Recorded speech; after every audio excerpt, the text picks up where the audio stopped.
I call this meeting to order. The regular meeting of February 7th, 2024. Please be quiet. We're starting the meeting. This meeting of February 7th, 2024 will come to order. Pledge of Allegiance. Please stand for the pledge. I pledge allegiance to the flag of the United States of America and to the republic for which it stands, one nation, under God, indivisible, with liberty and justice for all. Kim, would you please call the roll? Chairman Richardson. Here. Vice Chairman Aton. Secretary Grant. Here. Member Childs. Here. Member Gerard. Here. Member Faison. Here. Member Moscow. Member Fedler. Alternate Member Rogers. School Board Member Gilbert. Here. Okay, then we do have a quorum. The next item is approval of the minutes of January 17th. They came in the packet. Are there any questions?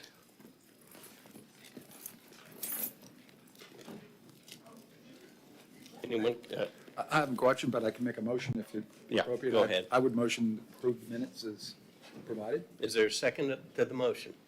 I second. Any discussion? Roll call, please.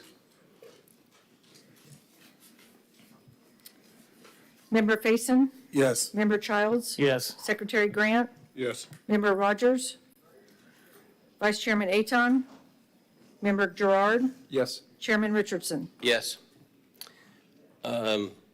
Chelsea, would you repeat the quasi-judicial confirmation procedures? Yes, sir. Good evening. The notice on the front cover of tonight's agenda states all persons who anticipate speaking on any public hearing item must fill out an oath card to be heard on that agenda item and sign the oath contained thereon. These cards are located on the table near the entrance to the City Council chamber or may be obtained from the recording secretary. This meeting will be conducted in accordance to the procedures adopted in Resolution Number 24-1997. Those speaking in favor of a request will be heard first, those opposed will be heard second, and those who wish to make a public comment on the item will speak third. The applicant may make a brief rebuttal if necessary. A representative for either side, for or against, may cross-examine a witness. Anyone who speaks is considered a witness. If you have photographs, sketches, or documents that you desire for the commission to consider, they must be submitted into evidence and will be retained by the city. Please submit such exhibits to the recording secretary. Thank you. There's no consent agenda. There's no old business. So we go into number 9, new business. I received a call about 3:15 from the assistant city attorney and the city attorney that told me that the applicant for 9A has asked that it be tabled and not be heard tonight. So I called as many people as I could to spread the word. We couldn't possibly reach all of you. So this item will be delayed until... This action requires a motion from I the know. planning and zoning, and you can request that it be tabled to your next city council meeting. In the request from the applicant, it was until city council could consider some additional information, and they will have first reading on Tuesday, the 13th. Did you understand that? Okay. There's some items that came up that were presented to the staff and to the city attorney. that it forces a delay again. I know you're told to be here last time. It was not on the agenda for us, but the hearing was supposedly that date. And it was delayed then, and it's going to be delayed again until probably the second meeting in February. Any member care to make a motion to table it? Mr. Faison. I move that we table small scale amendment plan 2-203, the registry of Sandpoint, until a later date to be determined. We recommend the 21st, the 21st? next meeting. Okay, to the 21st of February. Second. Second by member Grant. Roll call, please. Secretary Grant, Yes. Member Rogers, Yes. Member Faison, Yes. Member Childs, Yes. Member Gerard, Yes. Chairman Richardson. Yes.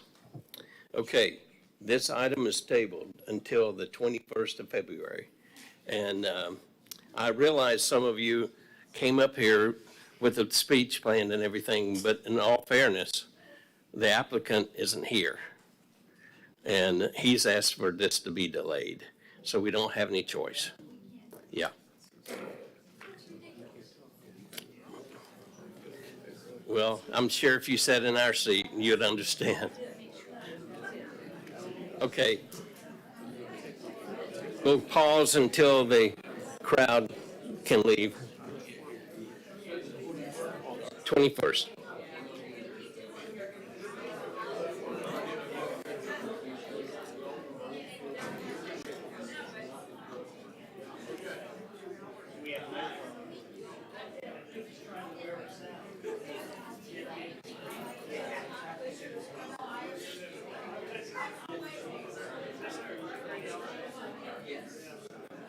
That's a new view.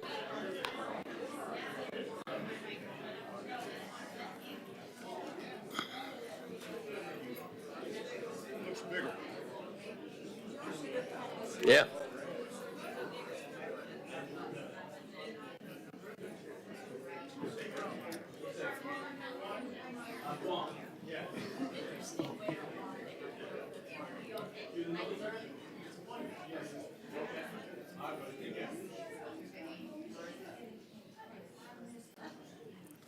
Next item, B, rezoning number 5, 2023. Good evening. Christy Anderson, Senior Planner. The applicant, Rodney Honeycutt, on behalf of the owner, KB Homes Orlando LLC owner, is requesting to amend the Verona Planned Unit Development Master Plan, also known as Willow Creek, on approximately 638 acres of land located west of Grissom Parkway, east of Challenger Parkway, and Interstate 95 at the western terminus of Willow Creek Boulevard. The applicant is requesting to amend the master plan to replace the commercial and light industrial areas and transition buffer zone with a new multifamily area, Village E, and to add recreational lake and additional recreational amenities. The request proposes to expand the borrow pit noted on the approved master plan to create a 38-acre recreational lake. The proposed recreational amenities include a walking trail along the lake's perimeter with lake access and 3 proposed benches. The proposed master plan and revised open space area have been notated within the proposed master plan amendment provided on page 401 of your packets. I would just like to provide you with a brief history of the development and staff's proposed conditions pertaining to traffic and open space. The existing master plan was approved through the city's planned unit development procedures under Comprehensive Plan Amendment number 1-2016 in February of 2017. The current master plan has been provided on page 399 of your packets. The approved development has a maximum allowable density of 1,277 residential units. The master plan states that the residential units consist of single-family homes and multifamily/townhomes if there is a market demand. The master plan includes 172 acres of commercial and/or light industrial areas and a transition buffer zone and 224 approximate acres of open space. The master plan identified 4 proposed residential villages. The transition zone includes a 50-foot buffer between the residential villages and the light industrial commercial area. The current development of the site, the status of the most current development has been provided and summarized in the chart provided on page 360 of your packets. There are active permits with St. Johns River Water Management District, and updated stormwater, environmental reports, and wetland surveys have been provided and will continue to be provided with each phase of development.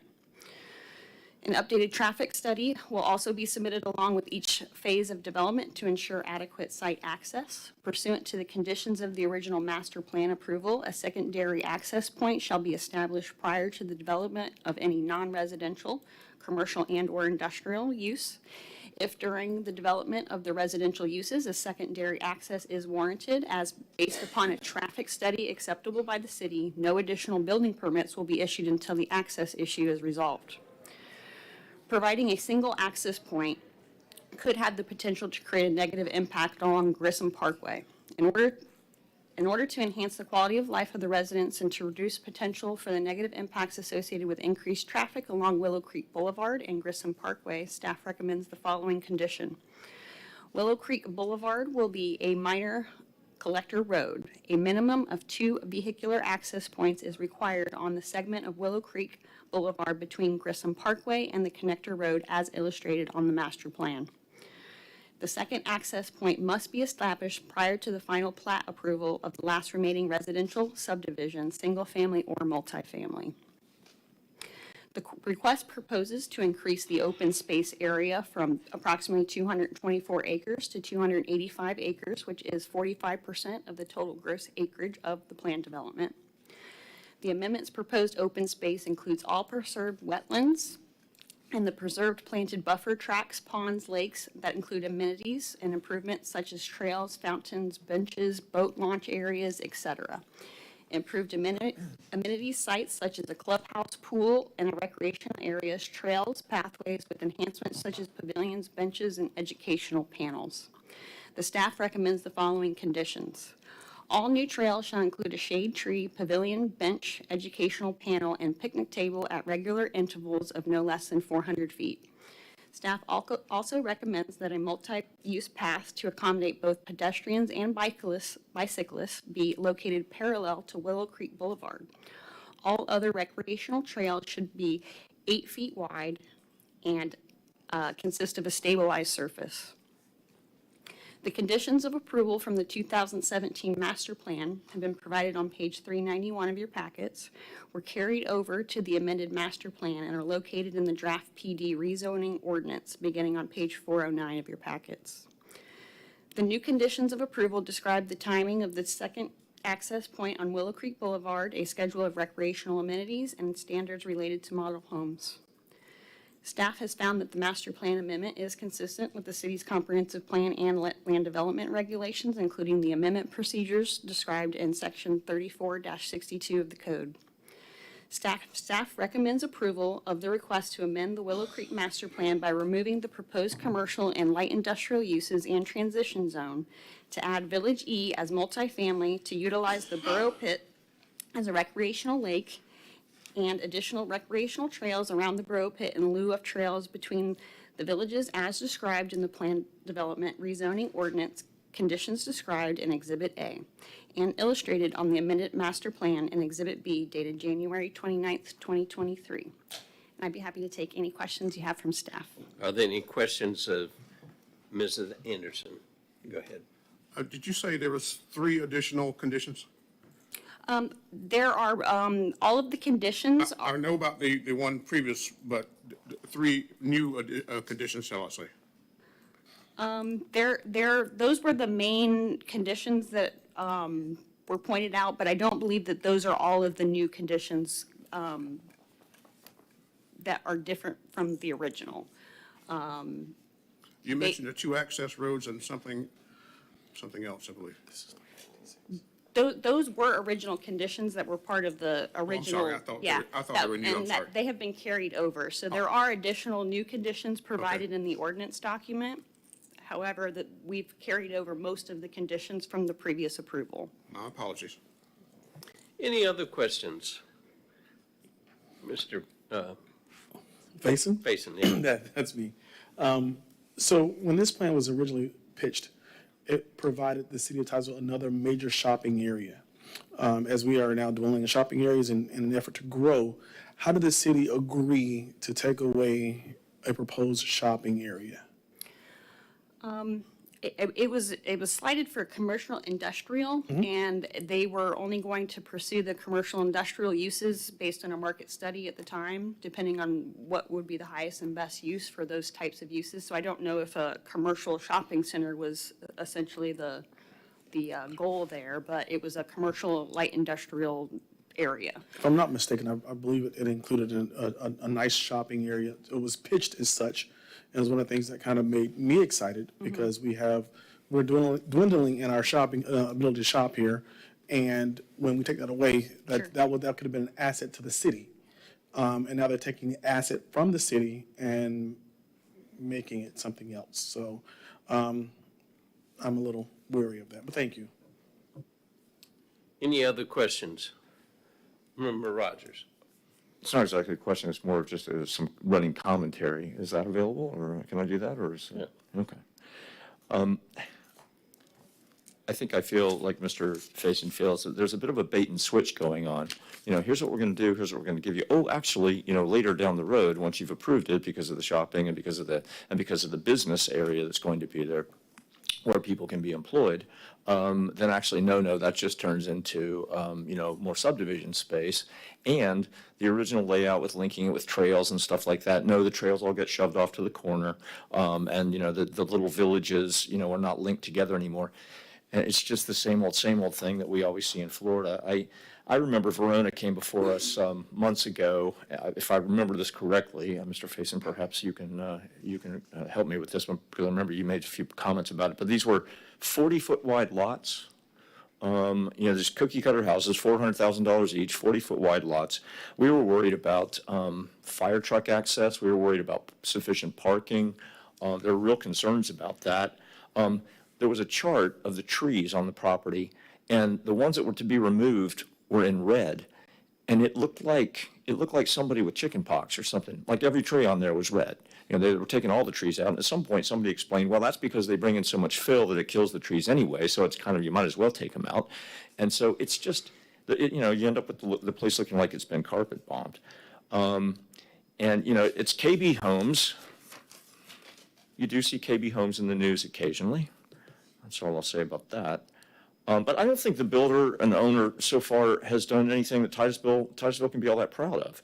I think Verona is a stereotype of bad Florida development. I don't think we owe them any favors. I think that this is more of the same. And, I get a little weary, as Member Moscoso does, of industrial and heavy industrial, light industrial, commercial being removed and converted to housing. Are we all just going to sit in apartments and drink lattes? Is that what we're going to do eventually? There will be nowhere to work. Are we not trying to preserve places to work? I believe that is one of the goals in our comprehensive plan. So my vote will be no, and I kind of wish we would say no to that sort of thing a little more often.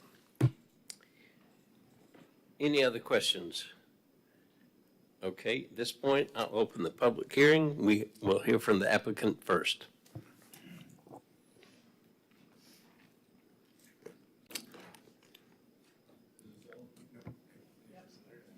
Good evening, Rodney Honeycutt, 3700 South Washington Avenue here in Titusville. First of all, this site, and I'm answering some questions that you guys brought up. This site was originally owned by FEC, and probably 2005 or earlier, they sold it to a developer. And so the developer kept probably 200 acres on each side of Grissom Parkway, kind of split for commercial. And that's where the commercial retail center that's been talked about. If you go out there now, there's an Eckler's on the north end of that site, and there's not anything else, it kind of takes a demand, and there's getting to be the place that there is a demand. I mean, I'm talking to someone now about a strip center on the same side as the development, and a hotel, and a shopping, a grocery store. So they're getting to the point that there will be some commercial development. That'll all front on Grissom, not at the back end of the subdivision, as we talked about. Also, if you've ever been out to the subdivision, it's rather unique. Once you get through that commercial area that we talked about, there's almost a mile of paved road. It's split median road, Willow Creek Boulevard, and on the right-hand side of the road, for 8/10 of a mile, there's nothing but preserved wooded area. And it'll always be preserved. It was preserved before KB Homes even purchased it through St. John's and the Corps of Engineers. So what has happened to bring this about is that when the development was first started, the PUD, there was a helicopter school out at the airport called Bristol Academy. And the airport received complaints all the time about low-flying helicopters going out over Wendover community. That's the way they go out that way. And so when we talked to the airport authority about it, they said, we need an area, we're trying to keep them out of Wendover, and we need an area that they can go out and get on 407 and go. And we need a transition zone from the residential to that area. And so that's how there was a transition zone. And on the other side of that, we labeled it as industrial and commercial. There's an old bar pit there and a mix of wetlands and uplands. Kim, the lights don't apply to the applicant. I forgot to tell you that. Go ahead. Okay, thank you. So we removed the transition. We want to remove the transition zone. And then another issue we've had with the development is that since before they purchased it, the mitigation for wetlands through the Corps and the St. John's was already completed, and they just had so many credits. And so the conservation easement with the Corps of Engineers does not allow any trails through the wetlands. If you go out there and ride that Willow Creek Boulevard on the right-hand side, there's a fence all the way, and you'll see it says, no one, by order of St. John's, no one's allowed to enter the wetlands. And that's just their way of trying to preserve the wetlands and not have people out there that it doesn't preserve. And if you haven't ever been out there, you missed something. They're beautiful wetlands. But anyway, so since we're not able to put some of the trails that connected the different villages that we hope to, the trails will be around a proposed lake, a recreational lake.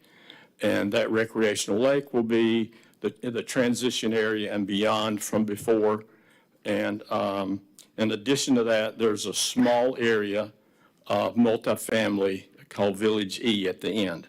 And that's the way this happened. It wasn't something that it was planned. We no longer want to do this. It was just the fact that finally the transition zone was no longer there.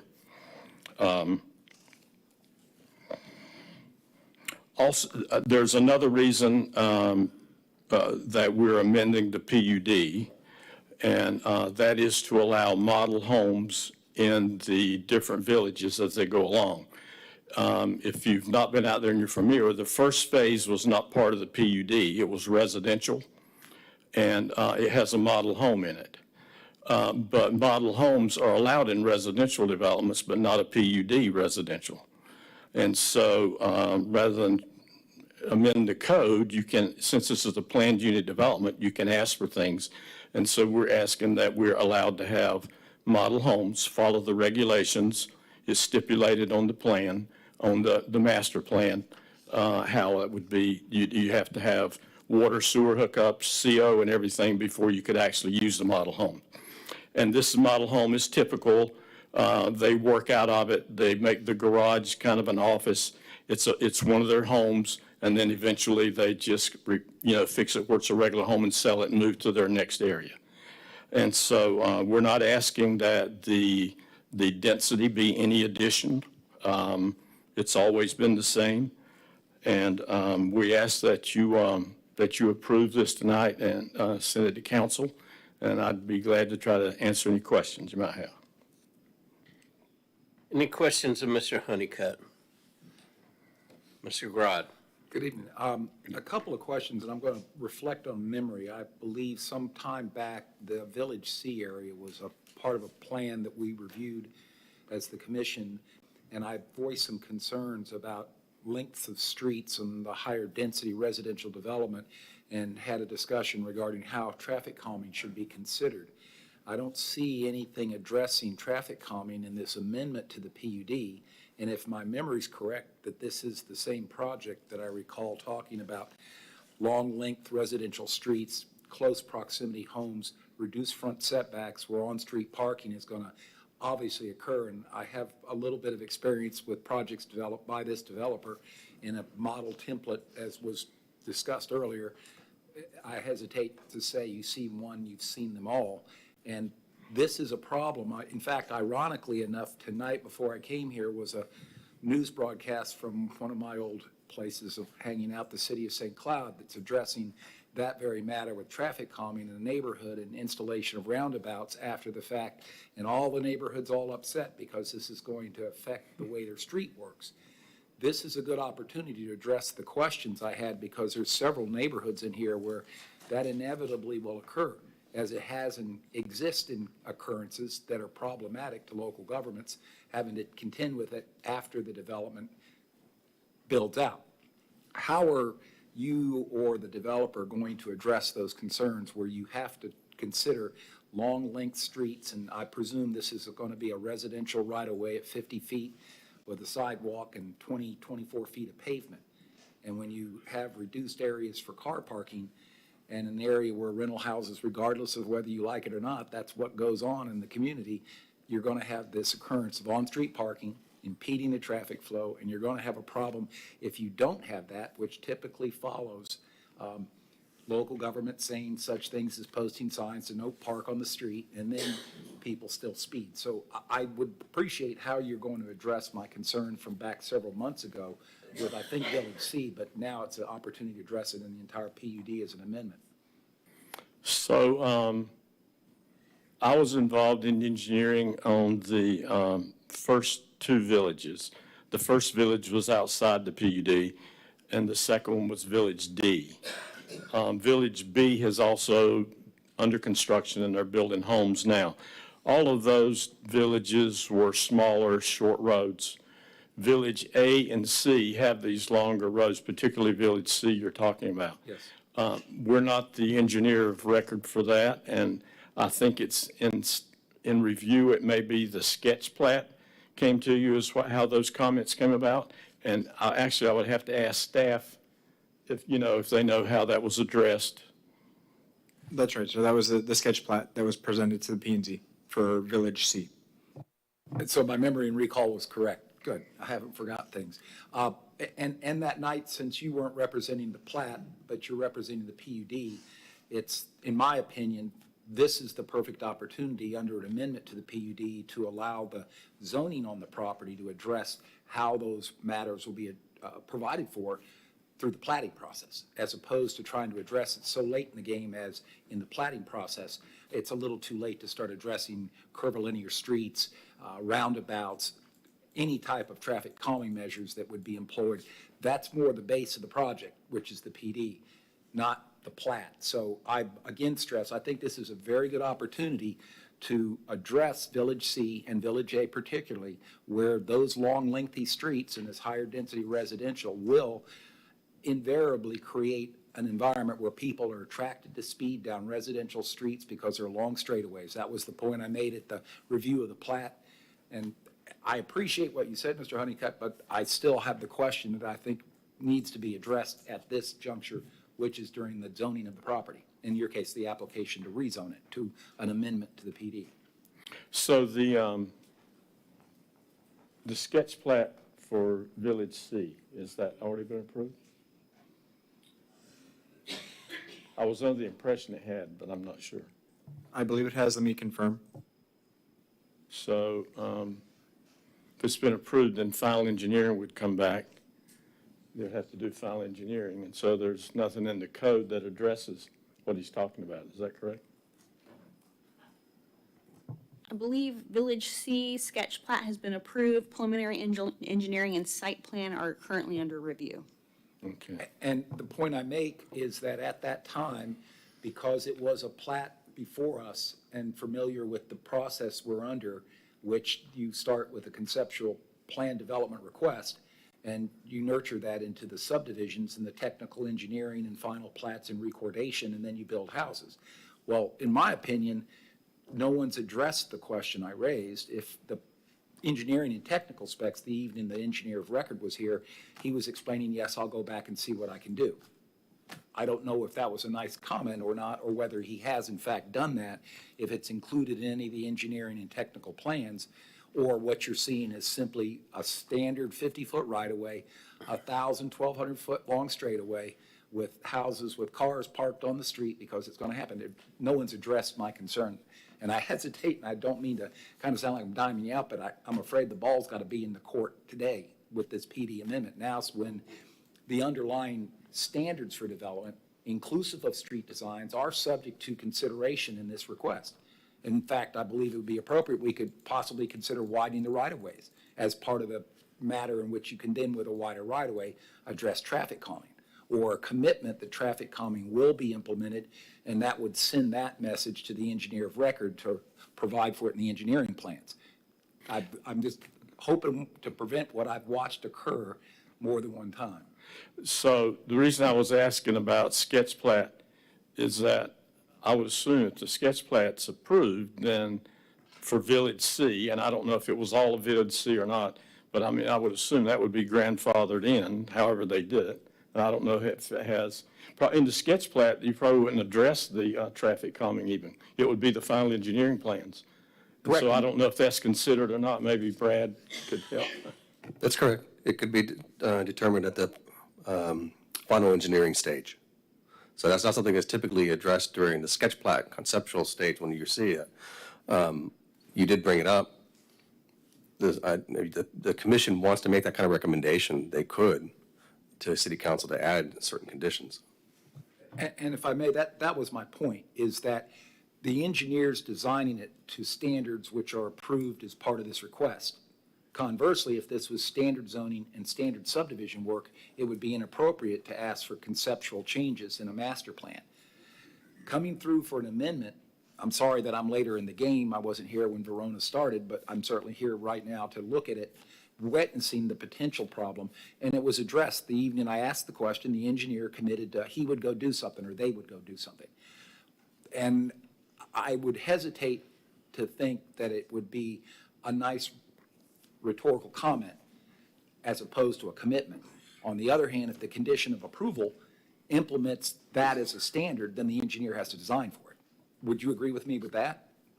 I would say that if the, I'm not sure if on Village C, how that would address it. Village A, I don't think that's in sketch plat yet, is it? No, so I'm sure it would address Village A. I'm not sure about Village C. The staff would have to answer that. And I think that's a good opportunity for you representing your client, and at the same time, the engineer of record designing accordingly. What I talked about that evening was probably best and most appropriate, the intersections of those streets, even if it was a matter of making the road curve, as you mentioned. I mean, I can see that I had no concerns with Village B because those are short local streets and they're curvilinear throughout the whole area. But in A and C, as you agreed with me, it's got the potential to attract speeding in a neighborhood. I know there are longer sections of road, yes.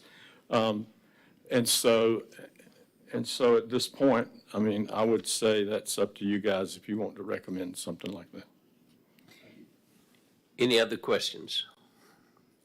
Okay, thank you very much. Thank you. Kim, would you call the cards, please? That's the only one I have for that item. Only one. Okay, I'll close the public hearing. Member Childs.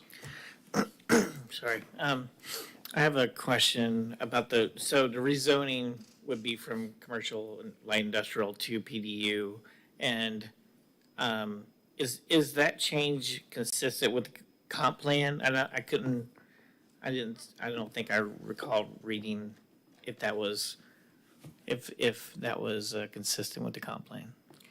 So it's not changing the existing zoning on the property, it's amending the master plan. The zoning on the property is planned development.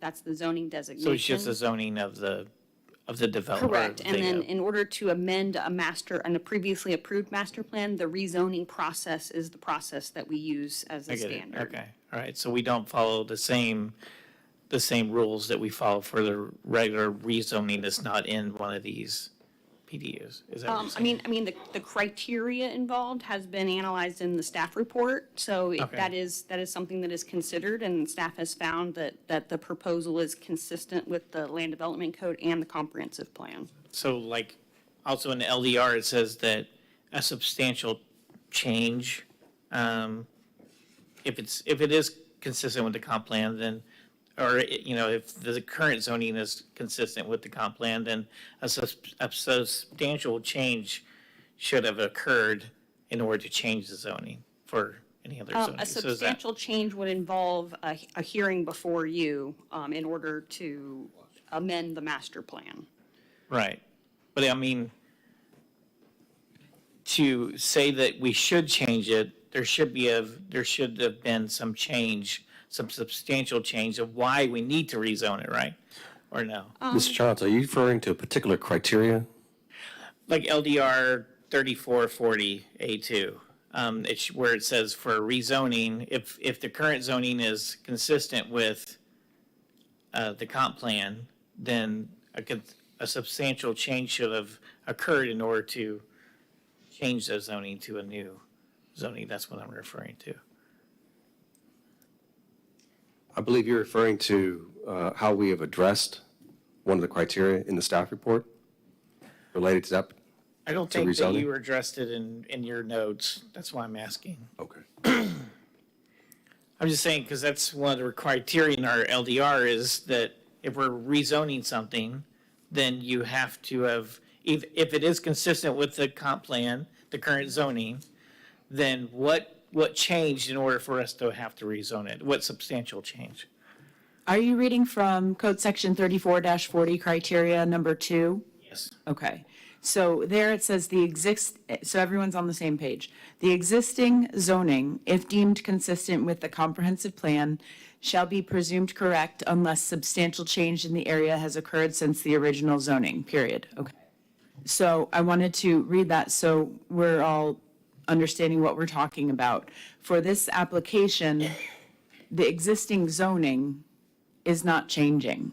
The changing of the conditions requires that you go through the same process as the changing of rezoning. Which is totally Can I, clear, but go ahead. so I think you're referring to page 365 of the packet. It's that criteria that's listed on the bottom of the page of our staff report. It's page 8 of the staff report, page 365 of the packet. And this is what Chelsea just read.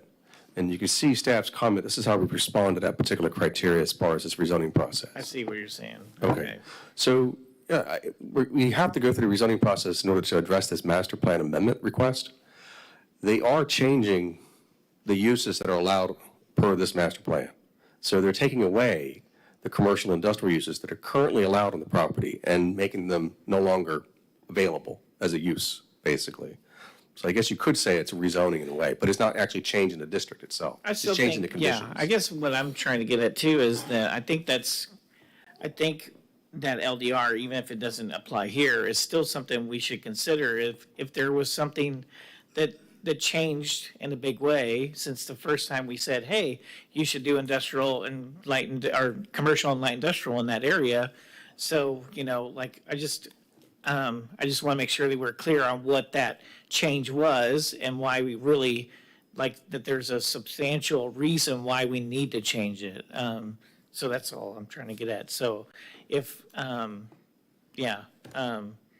I just didn't know if, we wanted to apply that here, because I think it's a serious matter of changing from commercial industrial, since we don't really have a lot all over Titusville, and, changing it, I just want to see that there, and I heard, Mr. Honeycutt talking, about some of the reasons, but, I'm just, trying to get more clarification around that, I guess. And if that's something that we are supposed to consider, I guess.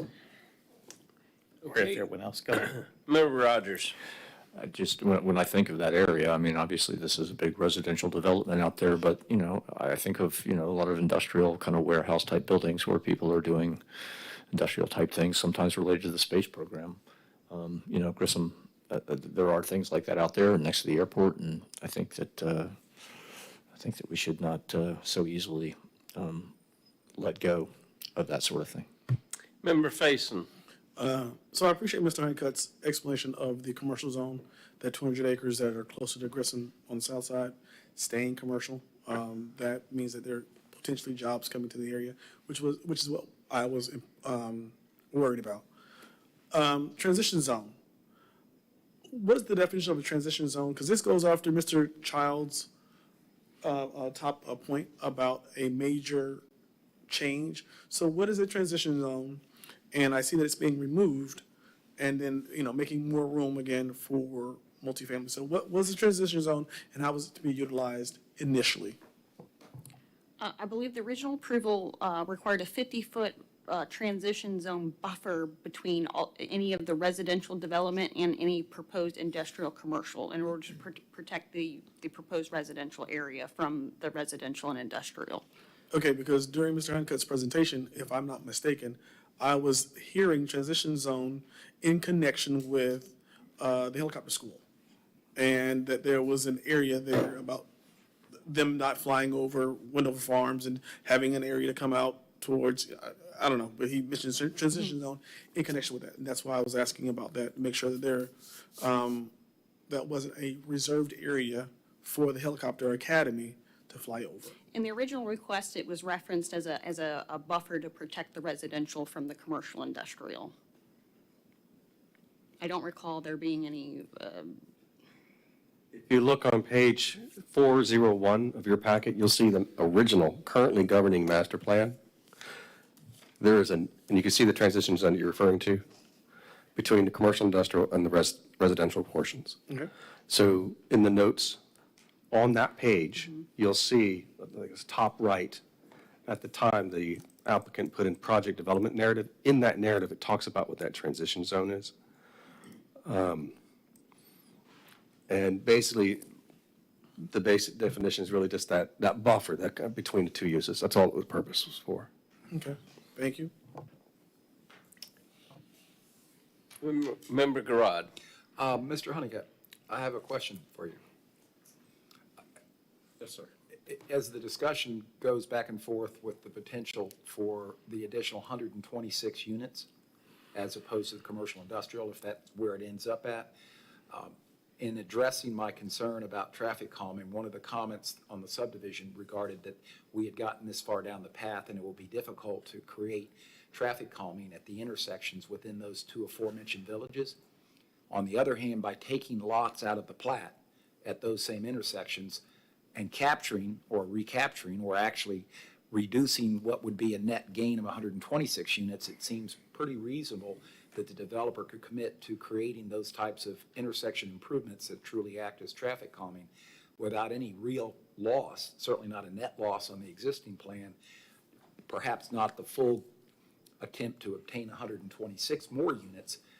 And you're looking at a handful of intersection lots that would have to probably be deleted because they would go substandard to the PD's required minimum lot width, lot area, setback standards, but could easily be afforded now. And again, that's why I'm so concerned that this gets addressed at the PD so that we can have the governing regulation dictate the subdivision design. So the project is approved for, I believe, 1,270 some units? Yes, that's correct. Yeah, we haven't changed that. And it's still projected to be under that too, in this, I believe, like 1250 something versus 1276 allowed. We're not asking for an increase. That just allows that the village, A or C can have less 40-foot wide lots. They can have more 50-foot wide lots because they can recover some of those units in the multifamily. So I'm not misunderstanding that based on the current PD that provides industrial, commercial, I'm sorry, based on the current PD's industrial, commercial uses, the area left for residential density-wise still provides the maximum build-out. But now you're adding 126 and removing the commercial industrial, but you're not going to exceed the maximum build-out. We still don't have the maximum build-out, that's correct. So addressing this again at this time as a standard for design consideration later or design performance later would seem to be a pretty easy fit. Where I mentioned, I brought this up late in the game during the review of the preliminary sketch, and that I can recognize as a late game move. The addressing of that by the engineer was, we'll take care of that. It's going to be shown in some engineering plan eventually. We won't be looking at that, but we are looking at this, and to me, I'm still going to be concerned with that. Thank you. Okay, thank you. Member Rogers. Mr. Honeycutt, I just had a question. The transition area, what is the actual dimension of that? It looks quite large on the map here. Yeah, I What's don't the remember. width? Yeah, I don't remember. I think it was more like 100 foot, and from my memory, there could be some infringement or of commercial or industrial, or residential in that area. Okay. But the transition zone separated the residential from that commercial industrial. And then if you look at that plan that Brad referred to, you can see that on the north side of that transition zone, it allows a helicopter to come from the east and turn and go along the 407 corridor and not be over the residences. And so there was a lot complaints. No matter what happened, the complaints kept growing, and the school went out of business several years ago. And so there's no need for that requirement. The airport doesn't require that anymore. Okay, thank you. Mr. Chairman, if I can make this clarification while we're still talking about the transition zone. On that same page, 401, the actual note regarding the transition zone on the lower left of that same page, 401 of your packet, and you'll see it says, transition area is conceptual at this time to show the area where residential and non-residential uses will meet. The final transitional area shall include a 50-foot buffer between residential and non-residential uses. Member Faison. Is using the borrow pit as a recreational lake, is that a new development? Is this something Yes. that we've always planned on doing? No, that's a new development, and by changing from industrial commercial, that allows to have a trail all the way around that to make up for some of the trails we couldn't do because we can't connect the villages that goes through the wetlands. Okay. How deep would that pit be? Do you know, that borrow pit, how deep do you think it'll be? Just, I'm just guessing 12 feet deep, but I'm not sure. okay. Below water level. The reason I bring that up is because during our last meeting, we had an issue of flooding. And an engineer had done something in another development, and nicely for them, but ended up putting water in another area causing flooding. Okay, thank you. Member Rogers. Mr. Honeycutt, of course, it's nothing wrong if you do, but I'm a little curious of, do you all need more fill? And is this kind of making a virtue of a necessity to expand the borrow pit? Is that kind of? It also helps with the fill, yes. Any other questions? Any other questions? Anyone prepared to make a motion? Mr. Rod. Thank you. I'd like to make a motion and contain a condition on the motion to approve the request for the change as presented, with a condition placed on the PD that traffic calming devices be included to the areas of Village A and Village C along those long residential streets. That to be done in a manner which is acceptable to the city engineering office, but that commitment is to be by design and to be illustrated in the engineering plans for each of those aforementioned subdivision plats as they come forward. Is there a second to the motion? Member Faison? I second. Okay. Kim, did you get all that in the motion? Yes, sir, I did not. Would you restate the motion in simple form? I'll simplify it. Recommend approval of the PD request change with the condition that traffic calming design be provided for in Village A and Village C to eliminate the long straightaways in those two subdivisions. At which particular stage, like you said earlier? At the time of the submittal of the engineering plans. Does the second still stand? It does. Okay. Any discussion? Any discussion?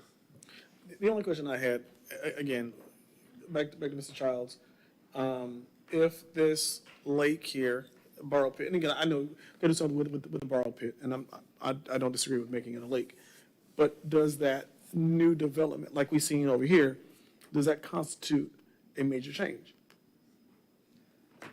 And that was something for us to think about, because we've had this issue already come up now. This was just before us last week, where a situation like this already happened to us. Development got planned, it got approved, they moved their lake to another area, and now now it's causing additional issues.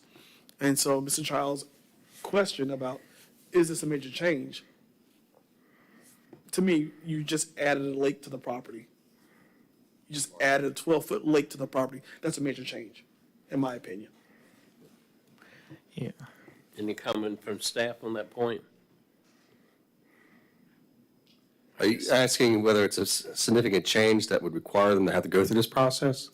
If that's the question, then yes, that's why we're here today. Well, no, I'm asking, so Mr. Childs' point about the LDR earlier, about a major change. If there wasn't a lake before, and there's now a lake, is that not a major change? As far as meeting that particular criteria that was discussed earlier, I guess this is a discussion and an opinion of the commission, whether you believe that is significant evidence to say it meets that criteria to go ahead and go forward with this amendment. Our analysis was provided to you in our staff report related to that particular criteria. Okay, so if your analysis was provided, that adding a lake is not a major change, because that's what your analysis said, that there was no major change to continue to move forward with this, right? So if that was your analysis, then what would be considered a major change? Because your analysis did not say that this was a major change. Or substantial change. Or yeah, substantial change. excuse Yeah, me. no, it's fine. It's when when it's in the LDR.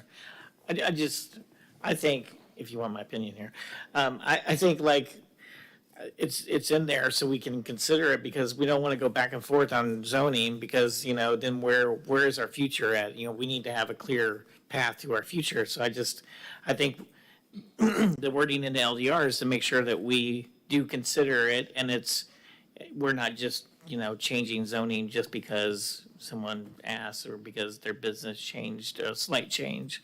There should be a significant change, I think, for zoning, especially like recently we're considering all the live local stuff, and, with commercial, industrial, and, you're thinking, I guess they could just do this from that part. I don't know if that actually covers this too, but, I just think we should, think about it. I think it just needs to be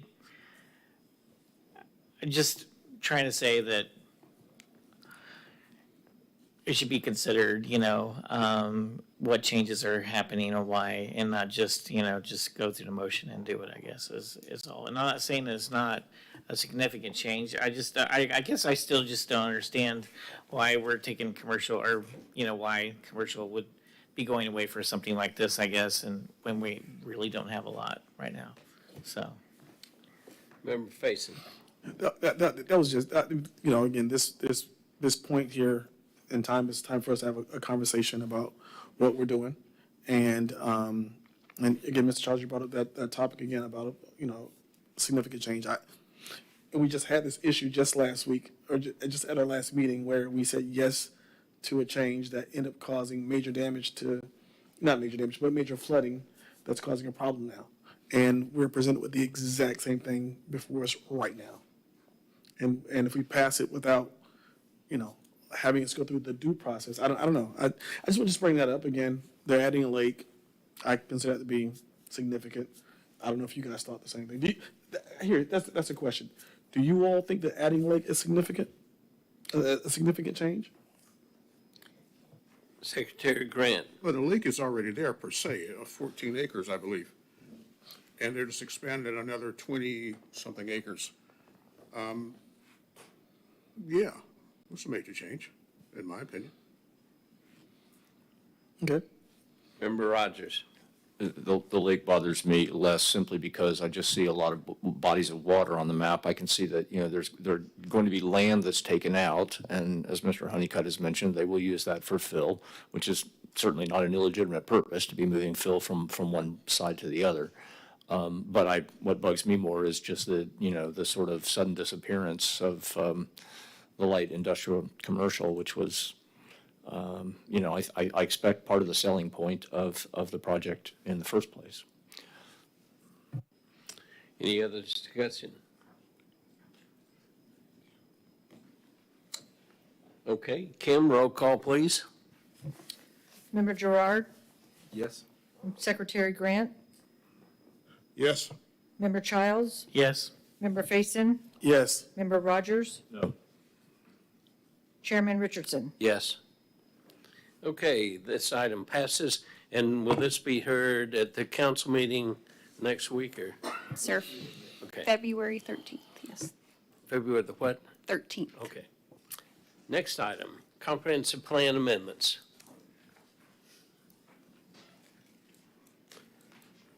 This agenda item starts on page 419 of your packet. You have seen several versions of this, so I'm not going to go through this in detail. I'm just going to hit the highlights and try and answer any questions you have about this. But this agenda item is the transmittal hearing recommendation to City Council, whether the City Council should approve transmittal of these comprehensive plan amendments to the state for review. If they do approve that direction and it's sent to the state, the next step would be to wait for the state's response.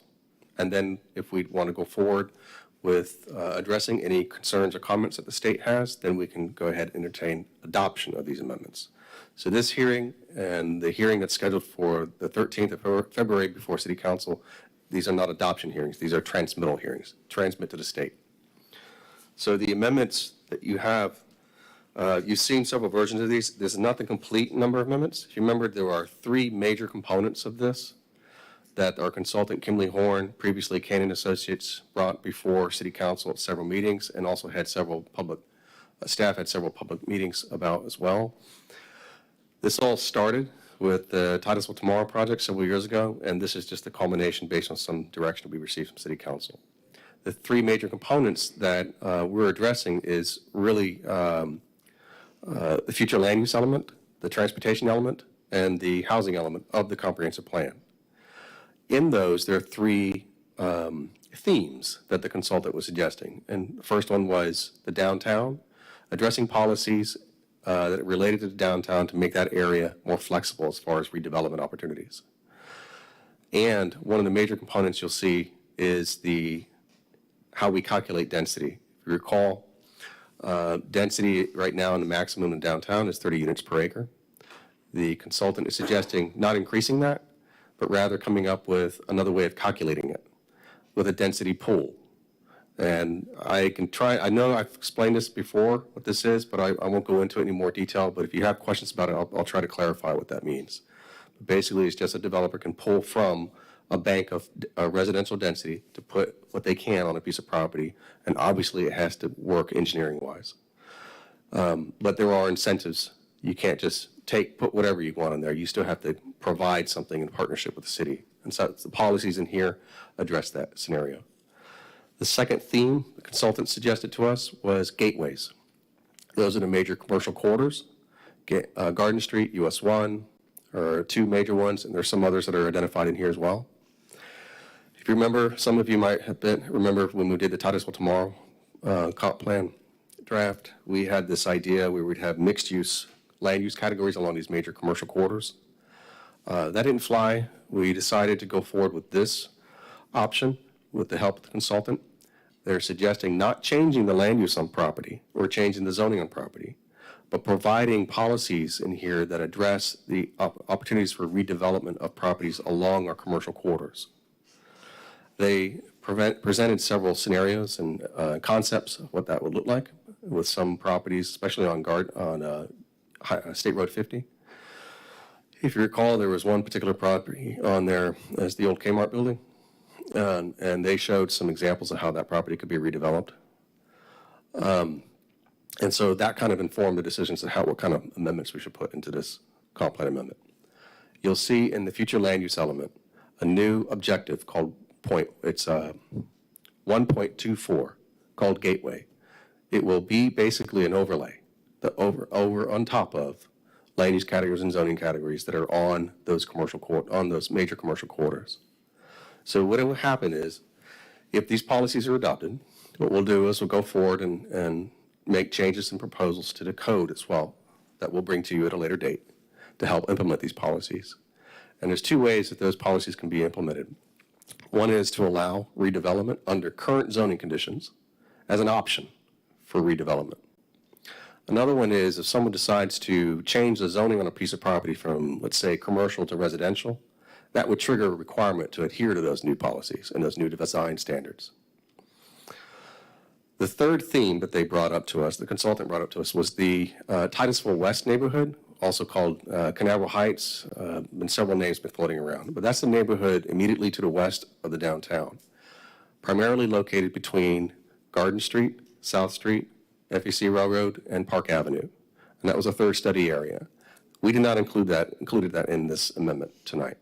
The reason is because the consultant has suggested, in addition to some policy or amendments to the text in the comp plan to address that area and allow for some revitalization there, or flexibility of development opportunities in that area, a comprehensive plan, future land use map amendment.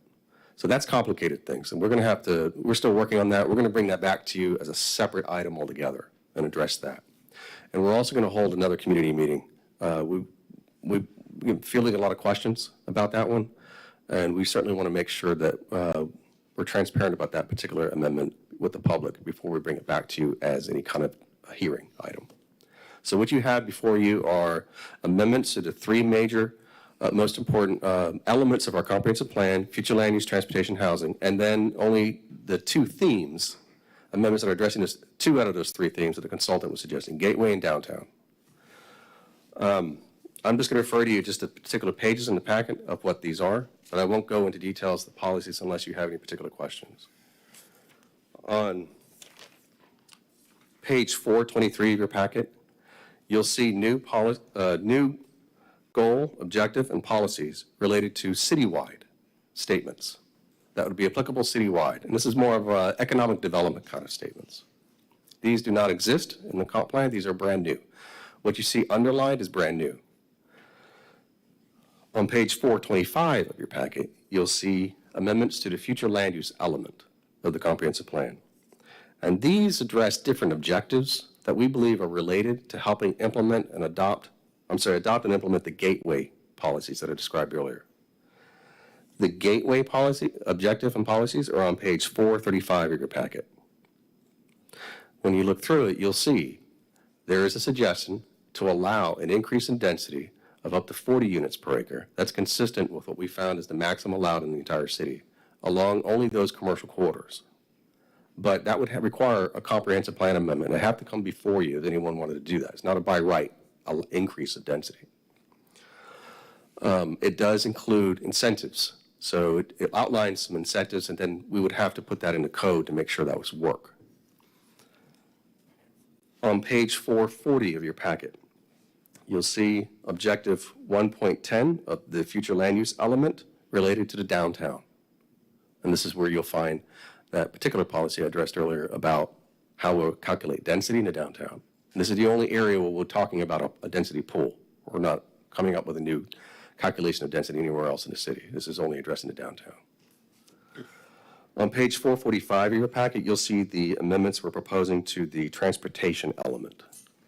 And there is, at the end of that, there are some policies related to the downtown that are, because the downtown's unique. On page 453 of your packet, you'll see the amendments we're proposing to the housing element.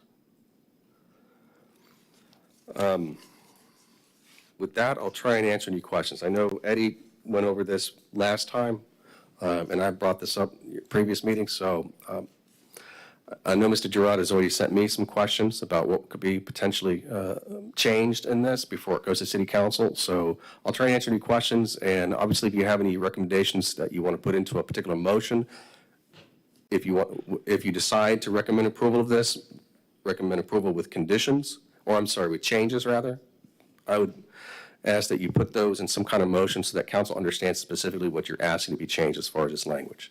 But again, as you look at this, you'll see language that is underlined, that is new. Language that is stricken through, that is being removed. Language that does not have a strike through or underline, that is existing language. That's not brand new. That's existing in our comp plan. So I'm going to be real clear about that. And highlighted language. Highlighted language has to do with changes that I've made since council saw it, because they asked for some more, they asked questions like where we were proposing the word shall, they wanted that to be more of a should. That's primarily the change you see. Member Faison. So for this density pool that's going to be assigned to downtown, and again, I understand that Titusville West, Canaveral Heights, what you want to call that, does not include currently, it is not included in this right here. But potentially in the future, since we're trying to expand downtown westwardly, would it at some point in time be grafted in? If that becomes downtown area as well, then it would adopt what we're putting as a density pool currently for downtown. So what you're asking would require a comprehensive plan map amendment, because right now the downtown policies you see in here are related to one particular land use designation for the entire downtown. Correct. It's called downtown mixed use. Okay. So if we wanted to expand that land use category to other areas, it would have to be a map amendment brought before you. Which is what the consultant advised you to do.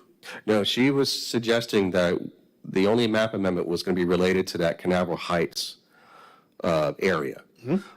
She was suggesting changes to what's called the urban mixed use land use category. Some changes to the objectives and policies related to just that particular category, and then a map amendment to expand that category to a larger area that they had identified. But not move downtown westwardly across the tracks. Correct. Okay. No. Mr. Rogers. Brad, why was the environmental portion of this put off? And I know there was another section I think that was put off, but why was that, or why were those two sections put off? Sure. So when we brought the Titusville Tomorrow 2040 draft comprehensive plan back to City Council after the state saw it, they had some objectives and concerns. City Council decided to take to not adopt that plan and take what we believe to be the best portions of it and try to incorporate it into our current comprehensive plan. And there were four major parts: future land use, transportation, housing, and environmental policies. Now, the consultant we have working with us is a specialist in the first three and not the environmental. The environmental, we believe that was more specialized, and so we are actually, we're working with another consultant to do a public engagement effort related to just that. So that's actually coming soon. Okay. Now, what they'll do is just public engagement with a report to City Council to get further direction. We won't have actual amendments yet, but we'll make you aware of that engagement process as it goes. Mr. Rod. Thank you for reminding me of my questions. The question I had in one of those was addressing what I thought was kind of an interesting potential that might not be able to be complied with, where you have a 5-story, back to my concern about stories and feet, but a 5-story limitation on a 40 unit per acre density. And I started thinking about where I've seen a building that's only 5 stories tall and had 40 units per acre, and I'm not sure you can put those two in a sync manner. Usually when you go to high density, 40 units per acre, you either have no height limitation or you've got 10-story buildings. And so I was questioning in my review of this is this an unobtainable density if you limit 5 stories? Or is it going to be a conflict that becomes, I need a variance because I can't build both of those, they're in conflict? And it takes some calculating to do that, because you can't just, I certainly can't, but you've got to take the parking requirement, impervious surface ratios. You have to actually develop a plan to see if that can work. And I don't know if you had a chance to address that question or not. So the height statement you're talking about is not specifically addressed inside the comprehensive plan, but it is something, I'm sorry, it is, excuse me. It's page 435 you're talking about. I thought, Yes, I believe that's where I saw something. page 35, 435 of your packet, you'll see in the very bottom that strategy 1.24.3.2. This is talking about, this is where it talks about that overlay, where we're going to create this zoning overlay to help implement some of these policies. And so it talks, you'll see in here, it says for the non-residential or mixed-use development up to 2.0 floor area ratio and 40 units per acre, with the building height not to exceed 5 stories. So we did not do this calculation to see if that's even feasible or works, but that's something we would hoping to address during the update of the land development regulations.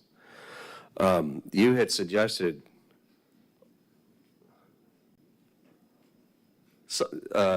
being specific about an actual number of feet measurement. Yeah, that I'm afraid goes back to my consideration. I'm not going to change it. I apologize that I think the city needs to address what is a potential impact, an unintended consequence where a person envisions stories, and I made a joke about being fables, but sees a story in their mind's eye, and then when they see reality, pertinence and additions. And so my consideration is that the city should address maximum building height, more particularly now that we are dealing with live local, in feet. And it should be an absolute building height that shouldn't be variable or interpretive. If you want a 5-story building, pick a feet and call it feet. That's my humble opinion. Okay. I'm not going to change my opinion. I'm not sure everybody's following my opinion, but that's my consideration and concern. If you want to make that suggestion to the commission if you are inclined to recommend approval of this, then you make a motion or a request that they also include some kind of change to that policy, or maybe it's not the appropriate place to put in the comp plan, but rather something that's specific in the land regulations. That could be the collective recommendation of the commission. Exactly. This is a good opportunity. I appreciate that. I have one other question, and this kind of goes to this. We're in between world of the Titusville Environmental Committee, the landscaping code that recently was reviewed and tabled to a further review, and a lot of discussion that took place with getting folks involved with this that have knowledge about a very important matter, which is native trees versus non-native versus climate-affected planting schedules that were going to be amended. I found it very helpful that, and I believe it's page 427, in the natural resources and reductions in greenhouse gas objective 1.5, we're doing that through several policies. One of those policies is to encourage Florida-friendly and Florida-native landscape design. It seems to me we may have the cart before the horse in that the discussions on the landscaping code appear to be steering towards requiring those plantings. And here we have the lead to follow relationship of your underlying standards for all people, which is questioning the word encouragement versus requirement. And to me, it seems appropriate to start looking at not having vague words that are subjective encouragement. I'm encouraged to make $1 million a day, but I don't think I'm ever going to do that. But if someone said, you will make $1 million a day, I will make $1 million a day. So I would like to have everybody on the commission consider the policy and stiffening that up in light of what we discussed And I think that actually would fit and dovetail better with the real objective. And that also focuses, and I'm sorry, I can't point to the particular page. I think there's, yes, it's the next policy on the next page, 428, policy 1.5.9. Expand urban forests by requiring planting of canopy trees and native understory trees in new development and identifying funding opportunity to add canopy trees in public rights-of-way. On point with trees which are native, trees which are encouraged to grow here because of climate, not trees that are non-native, ornamental, and not likely to succeed. But we don't know what those are yet because we haven't got back with all of us. So I think, in my opinion, these are good. It's a great objective. I think the policy should be stiffened up, and I think the reflection on the very next policy, 1.5, kind of supports that we should take the encouragement word away and use the word requirement.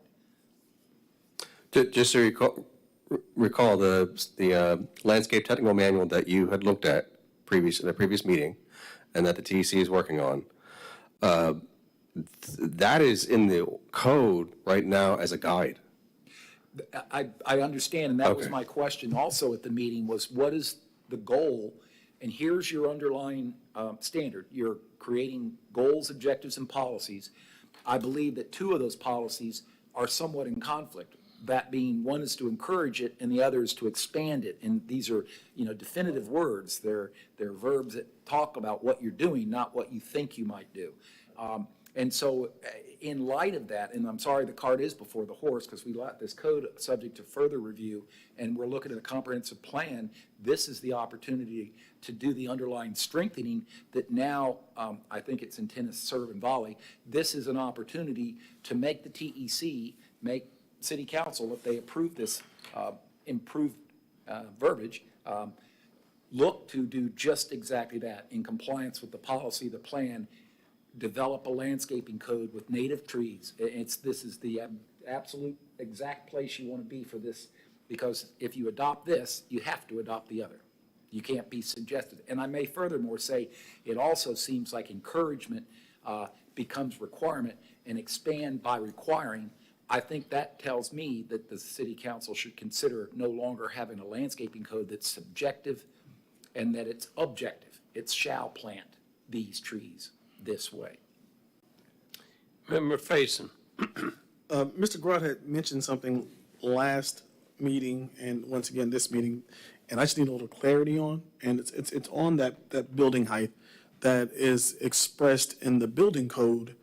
And so I don't know why we don't just refer to the building code when speaking of building height, story height, and that stuff when we're planning a zoning. So I was just trying to get a clarity on the delineation between the two and why a specific height has to be done by planning and zoning when it's already defined by building code. Member Grodd. If I can respond, my familiarity with these two standards is that in a community's development, the building code is universal to the United States, to the state of Florida, every city and county. People build to the building code. It's reasonably, primarily an objective code. However, there are points and portions of that code which are subjective and interpretative. That was my point about building height. And I'll try to use the example, and I think it'll clarify your answer. If you say a building will only be 5 stories tall, and a story is between 10 and 15 feet, you have no idea how tall the building will be. What we do know is the Live Local Act's going to look to that building in feet, and the argument I'm going to make as a consultant is say that building is 175 feet to the top of the parapet. It didn't matter that you came to that parapet's height by subjective reasoning. You looked at what the median height was for the building, and you arguably allow appurtenance and accessory structures to exceed the roof height on a flat roof and a calculated height on a peaked roof. But nonetheless, you've got this big, tall building that a consultant is going to come in and say, I don't know how you arrived at the height of the building, but I know the top of that parapet's 150 feet, and under Live Local, I get to build within, that may be reduced, but you get to build within 1 mile, 150 feet. And it's not subjective, it's objective. And I'd make that argument every day, twice on Sunday. And it'd be hard to argue against it since, proof's in the pudding. This building is that tall. All I have a rule that says I can build as high as that building. Doesn't say I can build as high as the building was interpreted to be by the building official or by the International Building Code Congress. It's what it is what it is. And I keep going back to my concern that Titusville's going vertical. Now's the time to address your concerns. My concern for the city on this commission is to try to enhance what it is, the standard is. And if it's going to be contained in your comprehensive plan, that's not a building code. It wasn't developed by the Building Code Congress. It's not necessarily applicable anywhere other than Titusville. It's not the zoning code, which is only applicable to Titusville. It's what Titusville wants to have. And my humble opinion is if you want to have a 5-story building, how tall is that building? And if you come up with a figure, if you say, okay, at 5 stories at 15 feet is whatever the math is, that's fine by me. But make it the absolute building height is 150 feet, 100 feet. And it's not subject to interpretation. It's not subject to allowances for additions.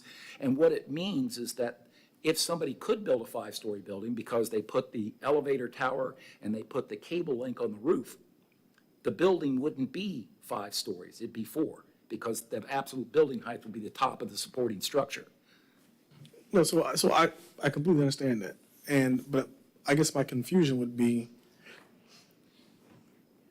why is that not a building code issue versus a planning and zoning issue? And I mean, I totally understand your perspective and your analysis. But just for me, it just sounds like a building code, the building department, those folks need to hammer that out. And we hammer out planning and zoning issues. That's all. I think his point is in part, remember, garage, right? Is that,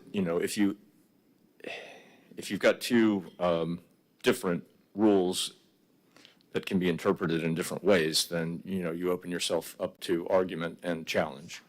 I think it is important, and I hadn't really I hadn't keyed in as much on the impact on Live Local, but yeah, you don't really want to give someone any leverage to put something 15 stories tall downtown, and then you can't do anything about it. Does somebody want to make a motion about it? Like, putting a specific, like changing in policy 1.5.8, encourage to require, and changing, the 5-story building to whatever the building code says in this particular comp plan amendment? Member Garrard. I think, and I'll hopefully be in line with staff, I don't think this can be fixed as part of the discussion of this comprehensive plan amendment. I point out that this is, as you asked the question, shouldn't that be up to the building code? Well, it's in the comprehensive plan. It says 5 stories. I'm stating that it's subjective and it's arguably interpretive. And the interpretation leaves the planning arena and it goes to the International Building Code Congress. Those are the people that build things, and they rightfully do a good job to it. And we make sure it reviews itself according to those codes. But that's not a zoning rule. That's not a future land use goal. That's mortar and cement. If we're going to have these policies, then we should define building height and not turn the building height into an interpretive matter. Because I'm here to say most people, in their mind's eye, see a 5-story building. They see 5 floors. If it's 15-foot floors as opposed to 10, they see a taller building. If you have a person who is of the impression everything on the road is 3 stories tall, and a person builds a 5-story one, they add these elevator shafts, as I use the example, the next one, using the Live Local, is going to argue the top of the building. And I believe it's appropriate to suggest this is something that should be addressed in the Land Development Code. And I believe, again, it's the serve and volley. The comp plan contains the rule, 5 stories.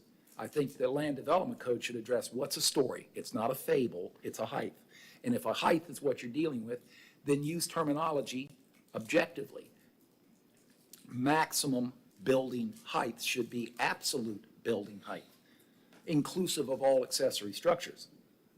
And all that is by design. If somebody can't build a 5-story building with a flat roof and elevator towers above it, they have to build a 4-story building because the elevator towers have to be the maximum allowable height. Just needs a definition, that's all I'm saying. Any further discussion? Anyone care to make a motion? A simple motion. I should say something like I said. No, pardon me. We'll open the public hearing. I totally forgot about that. I'm sorry.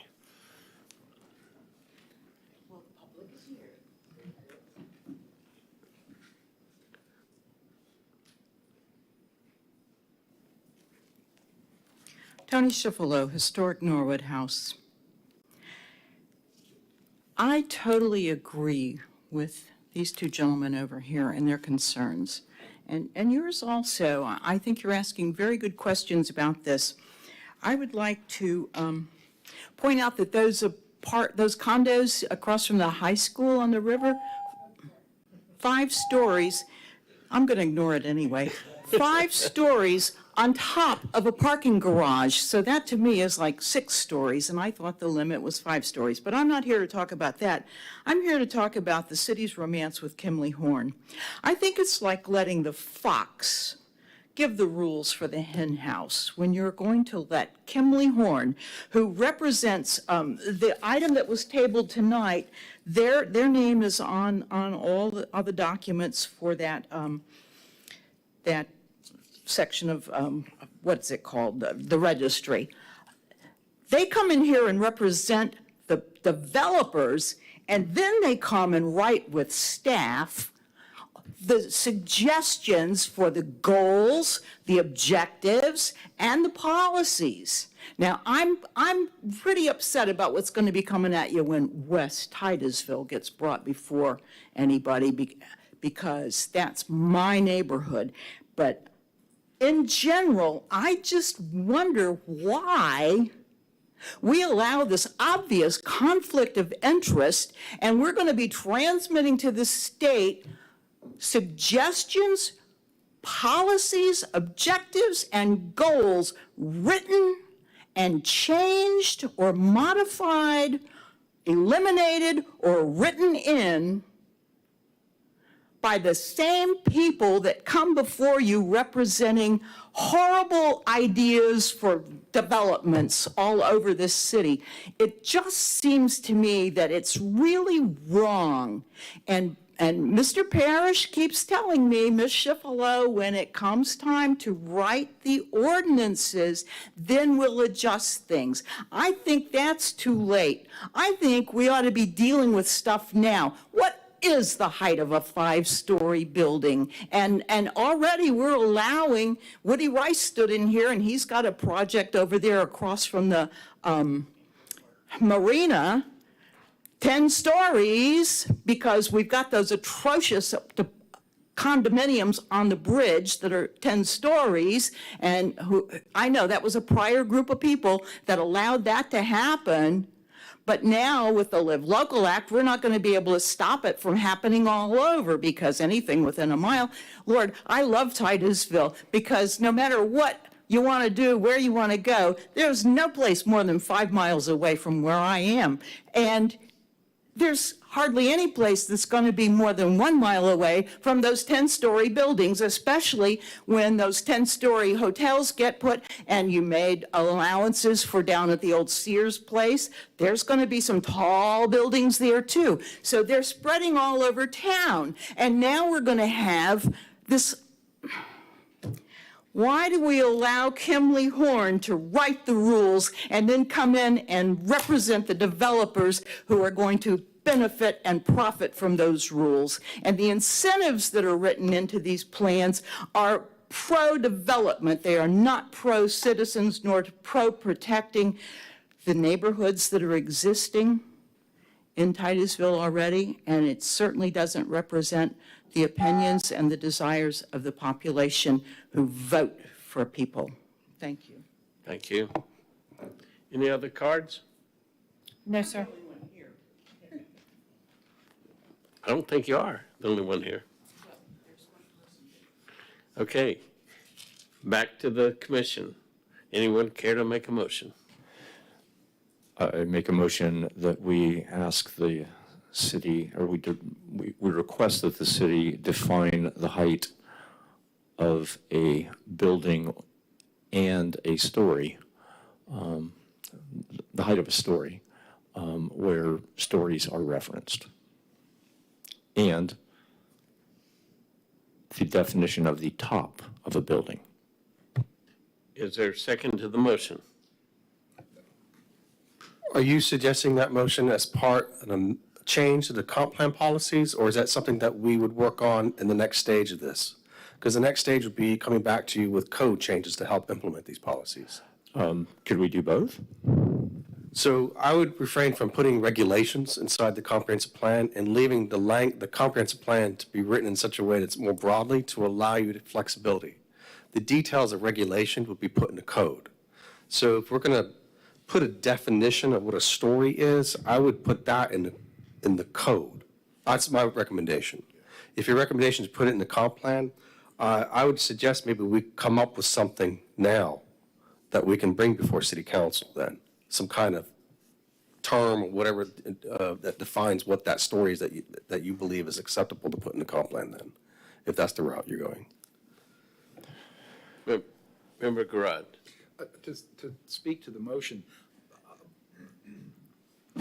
Mr. Parrish is, I believe, correct that what I was mentioning was this is an opportunity using that one policy that sets a limit of stories to inclusive of a recommendation based on stories that the staff develop regulations addressing building height in a land development code. And that kind of is the serve and volley I was referring to, as this is a good opportunity based on that, inclusive of a comprehensive plan that sets a story as a height, 5 of them, that results in a motion that would say, approve the comprehensive plan amendments as presented with a note that staff should present standards for absolute building height and amendment to the land development code to complement this policy, so to speak. Does that? I'd be happy to withdraw my motion, and you could say it better, if you can. But make it brief. I do want to ask the commission, if you're going to go down this direction here. On page 435 of your packet, this is what you're referring to, strategy 1.2432. So this is where the reference about a maximum height is in the comp plan. It doesn't give a specific measure. It doesn't quantify in feet. So the question to you is, do you think it's appropriate to have a maximum number of stories referenced in the comp plan? Should that be carried over into the code instead? If you're okay with what the consultant is suggesting here, then this becomes the maximum number of stories of any structure along these corridors if they utilize this particular overlay. And they can't get variances to it. This becomes the maximum, and the only way to change that or go above beyond that would be a comprehensive plan amendment.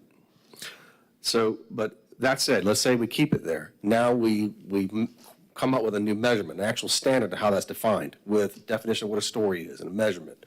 That could be put into the code to help implement this policy.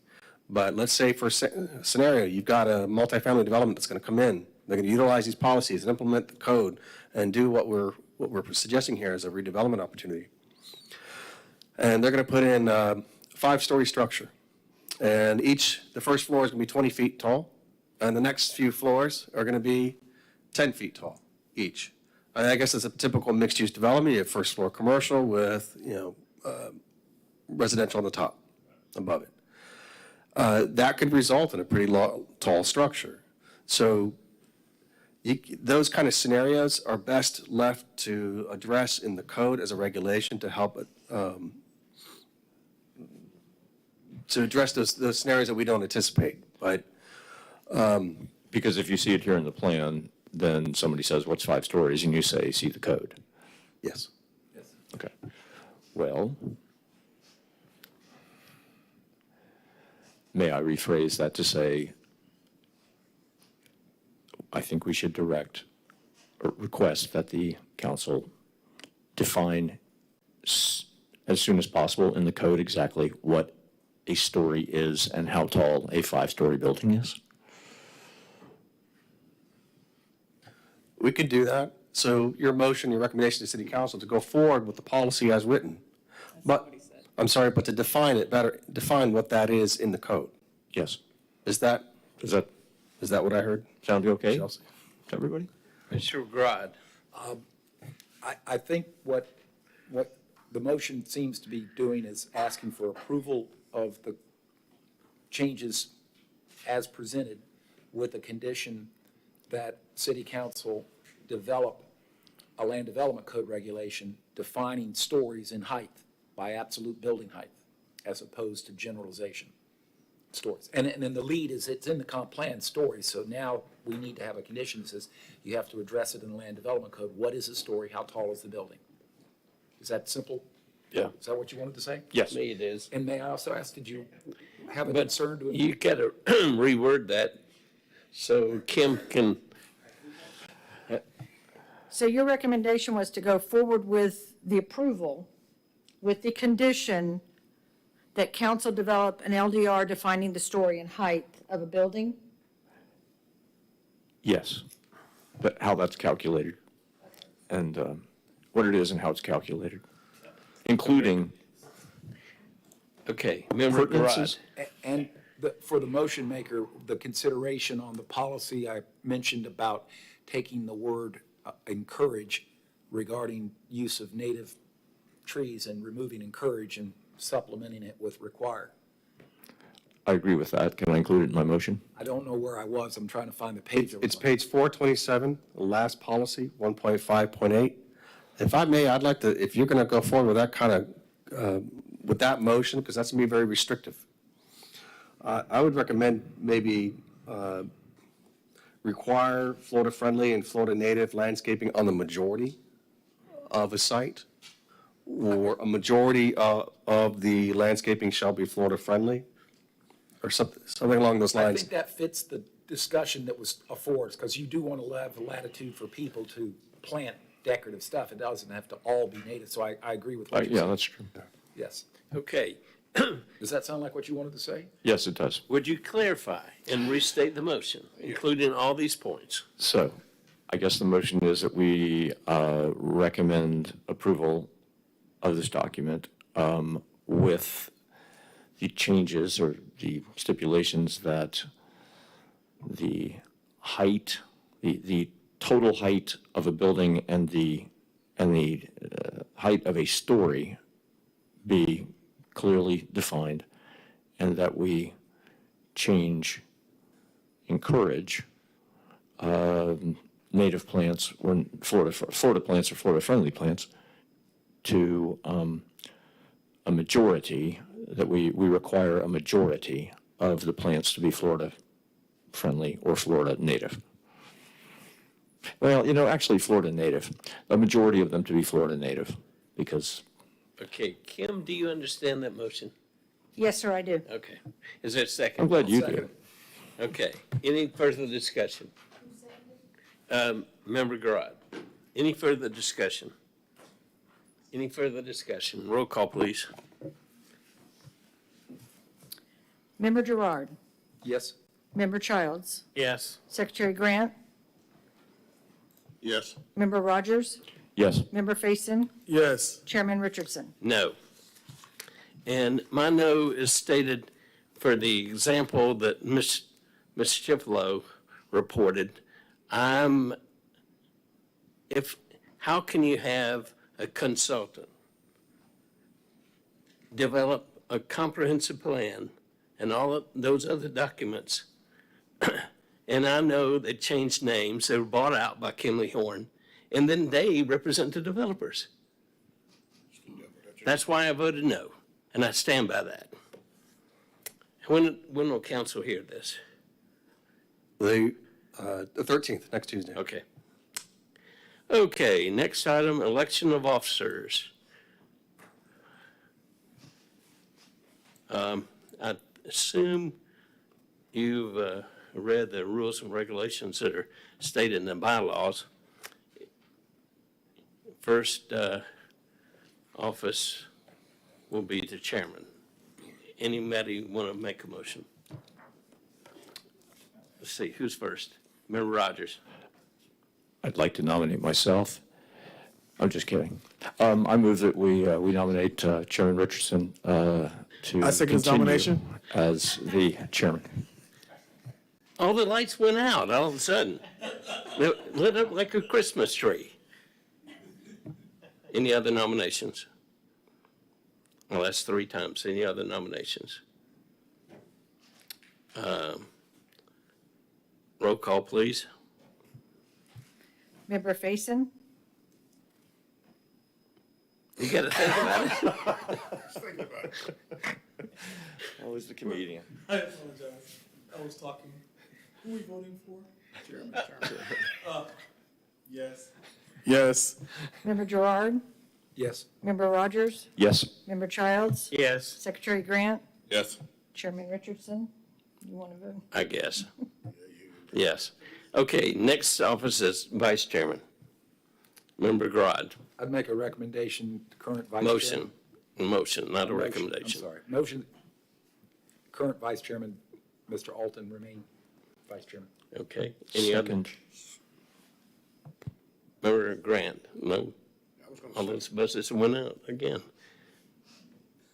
I was gonna second, that's all. Okay. Any other nominations for vice chairman? Any other nominations? Okay, roll call, please. Secretary Grant? Yes. Member Rogers? Yes. Member Gerard? Yes. Member Childs? Yes. Member Faison? Yes. Chairman Richardson? Yes. Okay, nomination for secretary. Oh, please. Member Childs. I nominate Member Grant, or Secretary Grant. I second. Any other nominations? Any other nominations? Roll call, please. Member Faison? Yes. Member Childs? Yes. Member Rogers? Yes. Vice Chairman Member Gerard? Yes. Chairman Richardson? Yes. Secretary Grant? Yes. Okay, we've elected the officers. Next is at city council. I think most of you were there because we have a dual membership in the TEC and the P&Z. The discussion was in front of council who would do both, and Mrs. Moscoso volunteered. We can have as many as 2 dual memberships. So what shall we do? Member Charles. I was gonna say, so there needs to be a vacancy on TEC, right? And then city council appoints them. But is there a vacancy on a TEC right now? Do we know? I think there is. Is there one? Oh, there is one right now? Yes, sir, there is a vacancy, and there are 3 applicants for the vacant TEC Okay. position. So so what you're thinking is we make a suggestion of having one of the current P and Z members, because I think the only one, if he's still serving on TEC, is Perez, right? Because. No, right- he's not on TC anymore. Oh, did he? But we would Okay. have to have a vacancy for a person to serve as a dual member. Right, that's exactly, not which on we don't P&Z. have, right, so since we have one, I would think, Member Moscoso would be a great choice to go over there. She loves the research, she loves the, You nominate her recommendation? I would recommend nominating her. Chairman, can I just to the clarify city real council. quick? There was a Yeah. statement made that Mr. Perez is no longer on the TEC, and that's not exactly correct. He's still on the TEC. I Just believe not on he the TEC. intends to let his appointment expire, and when it will, then he will no longer be on the TEC. Right. And he's no longer on P and Z, so we don't have a member on P and Z that's on TEC. Right. So I think that's where our Chairman Richardson is coming from, is we won't have anyone on there if the city council doesn't, try to appoint someone from P and Z on to TEC. So I would recommend to the city council that they consider a member Moscoso for TEC. Is there a second? I second. Any other discussion? Any other discussion? Roll call, please. Member Grant? Yes. Member Rogers? Yes. Member Faison? Yes. Member Childs? Yes. Member Gerard? Yes? Chairman Richardson? Yes. Okay, next item is petitions and requests from the public present. That's always interesting.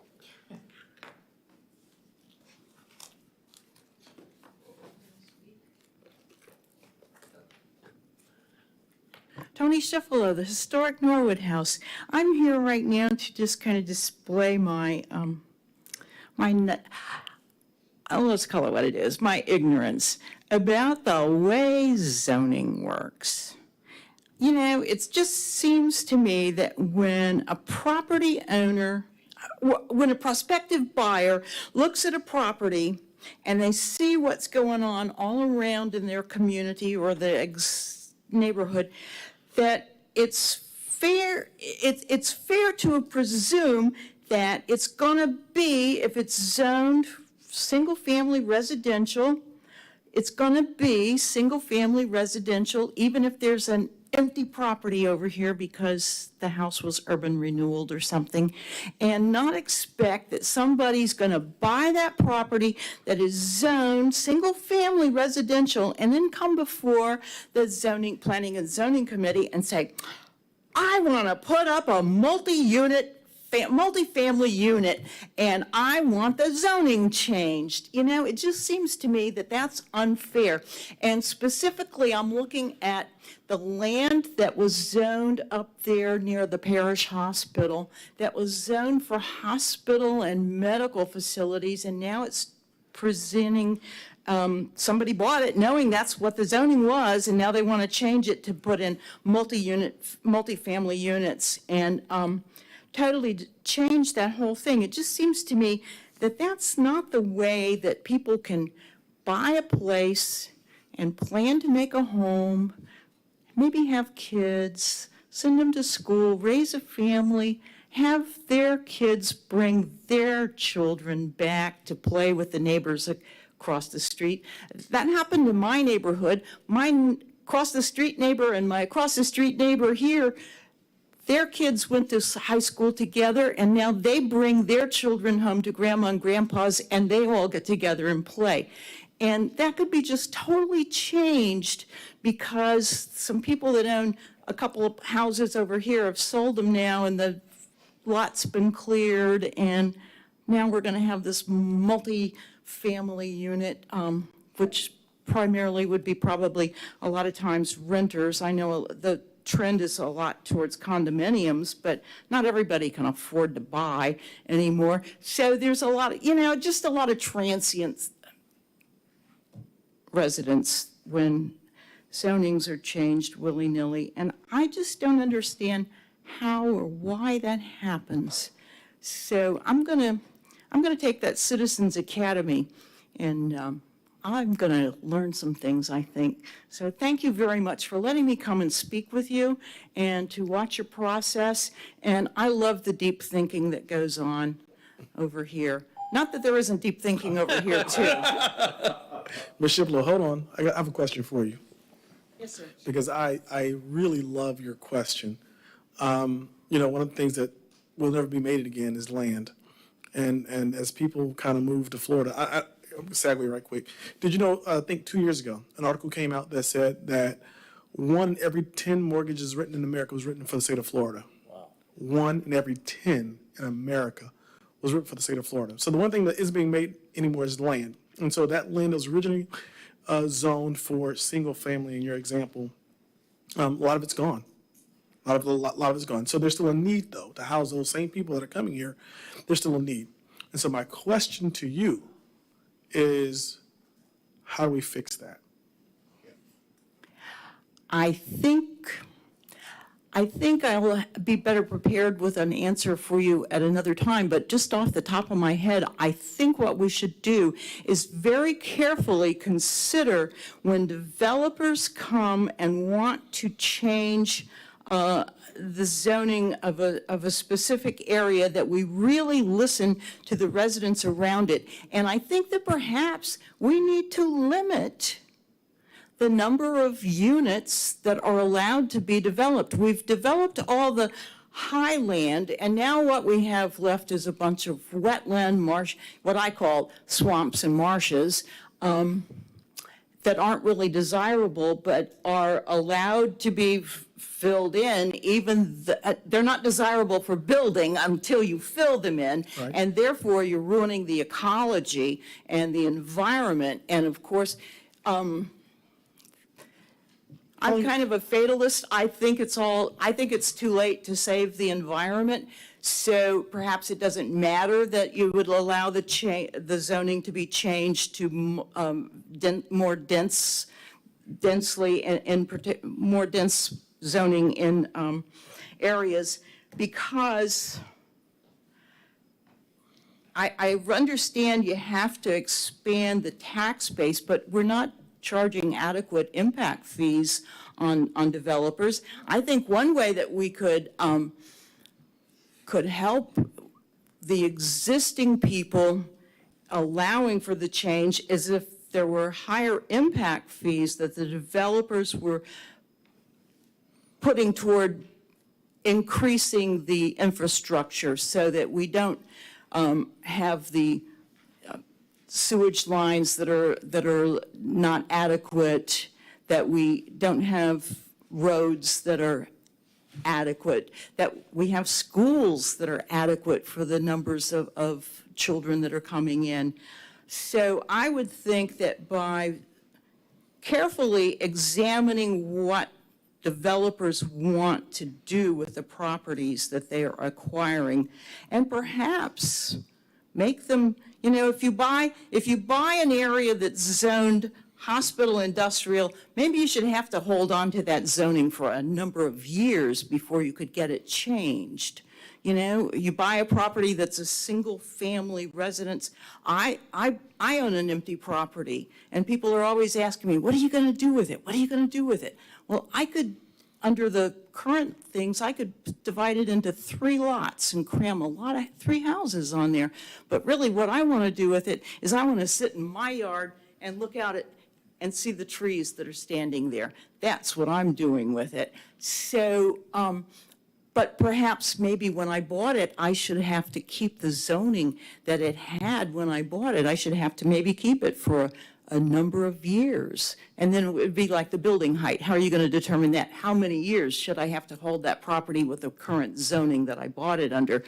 But I think what would happen is that if I had to hold it for 5 years, that would give me time to develop plans and think about it, and then maybe I would have to go to all the neighbors around me and get their permission to change the zoning. And I understand that there is a requirement that anybody within 500 feet of something that's going to be dealt with has to be notified, but that doesn't always happen. So, I also think it's not enough. 500 feet is too short.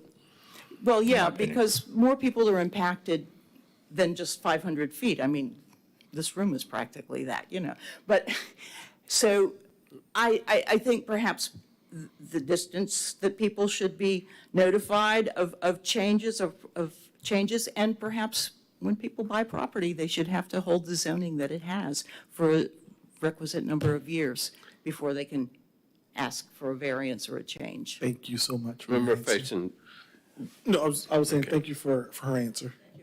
any other petitions and requests from the public? Okay, reports, staff? Just a couple of things. Mr. Richardson, I think it was last meeting or a meeting before, you had asked about whether the chambers is ADA compliant. I spoke with several members of staff, including Public Works and other departments, and it was determined that this chambers was found to be ADA compliant. I think that you had mentioned, though, between the aisles or between the rows. That didn't have to meet the specific standards. What we find is that you see out in front and the aisle widths and everything else and spacing did meet requirements of that. So I'd be happy to answer questions you have. That about aisle width over there does not mean ADA. Okay, well, we can The look at that. back row, the whole thing has been pushed back so far Okay. that there's no way to get behind the back row when you come in. I'll meet with the fire inspector and the fire chief. Okay, all right. The other item that was brought up at your last meeting was an update on Brookshire and FDOT and an issue related to flooding at the ramp there on 95. FDOT has been working with, or meeting with the owners of the Brookshire development about that. We did attend a meeting related to it, and the property owner of Brookshire is going through the process with FDOT to address any issues there.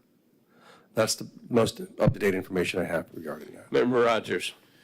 I'm just curious though, Brad, how did all those changes that were described, all the fill and all the, the rerouting of, elevation, how did that take place without our knowing it? And, I mean, did somebody here sign off on that? I'm not familiar with that. Are you talking about a discussion at a last meeting? No. Just everything we heard about Brookshire and how they brought in, 10 feet of fill and that they had originally had a certain plan and that they, the wetlands were going to be over here, but then they filled that or They changed the they changed the elevation and the whole water flow changed over the property. I mean, that was said in the last meeting, but I was just wondering how that happens without our knowing about it and our saying stop. I'd have to investigate that. So if I can reach out to you and talk to you about that and find out what information you have, if there's any code enforcement issue that we have to address or they're in violation of a site plan, we'll have to investigate it. Everybody else heard that, right? Yeah. Like, what was his name? I'm sorry, was he the former mayor or something who was speaking that night about this? Dwight Severs, the former city attorney. Right, sorry. Yeah, well, you were here, weren't you, Brad, for that? No. Oh, you weren't here. Oh, right, okay. Sorry.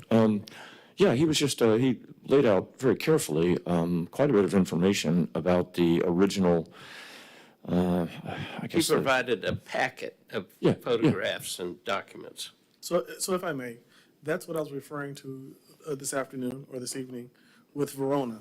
And with respect to Verona, was that Brookshire was the area that originally had a lake, or its retention area was supposed to be located in one area. It came to planning and zoning. It was approved through planning and zoning in one area. And some way through procedurally, they were able to move it to a different area. Hence, that different area is what's causing flooding. And then that never came back before us. That's what I would consider that myself a significant change that should have been brought back to planning and zoning. That wasn't, and now there's flooding. And now you're having to address that issue now. The developer's already built, gone, and they're either still building, but anyways, the problem's it's already present. Looking at Verona, again, now we have a larger lake, which again, I consider to be significant. It's almost exactly what happened at Brookshire, and yet, in its current state, it's something that we won't see again. So once Verona gets to get moving along, it's not going to come back before us. It's just going to move forward, and we won't see those things because the question I asked earlier is, then if this isn't significant, then what do you consider significant to bring back before us? Is that about right? Did I articulate that well? Yeah. Okay, so it's happened in Brookshire, and it happened in Brookshire. We're now seeing the cause of that, flooding on the off-ramp of 95. And now we potentially have the same issue an issue could arise, should I say, at Verona if we don't address it now. And again, we will never see that again. So that's the issue with Brookshire, and that's what's causing us a little angst today, or at least me, at least. Any other items, Brad? Yes, sir. Okay. City attorney with the heart-shaped glasses on. I have nothing. Beautiful, might I say, beautiful. Thank you. You don't have anything to report? No, I have nothing. Okay.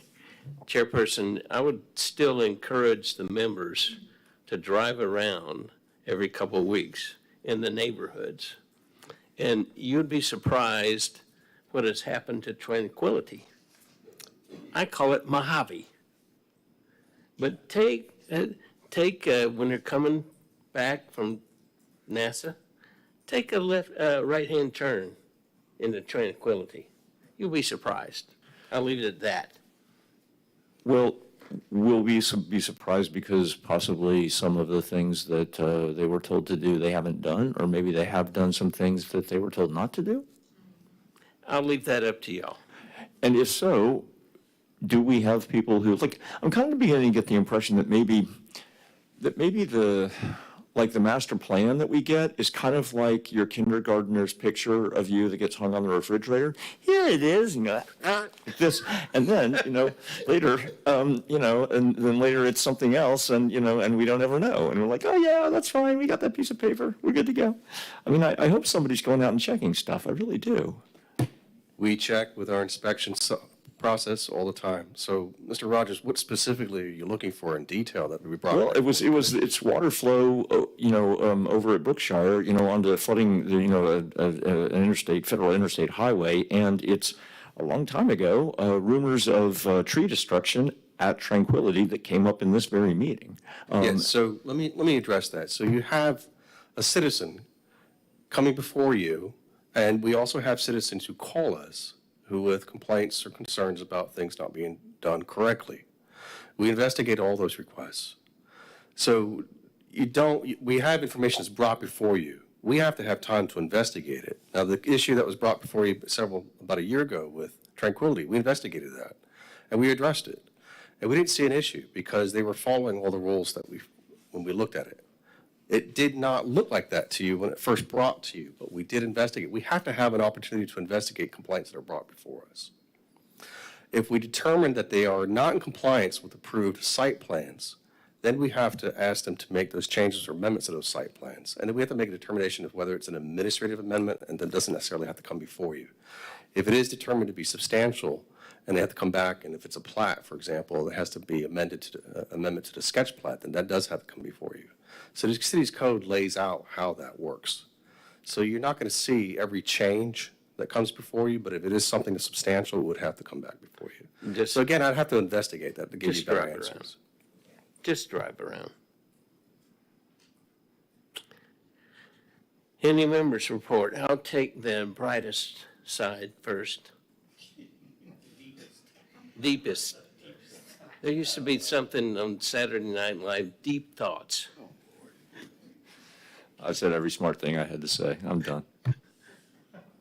Now from the not so deep side. Mr. I resemble that remark. Just with this. Well, I just want to say something, and I'm not going to like address anyone in particular, but I just want to say, like, I think when we have an issue before us that I think we all try to like look at everything beforehand. We try to research and stuff, but I think it's only fair if someone's coming before us that we don't make a definitive decision on something until we've heard from everybody. And Agree. That's all I just wanted to say. I think that's what we're supposed to do. I saw a light flicker from the brighter side. Mr. Grod.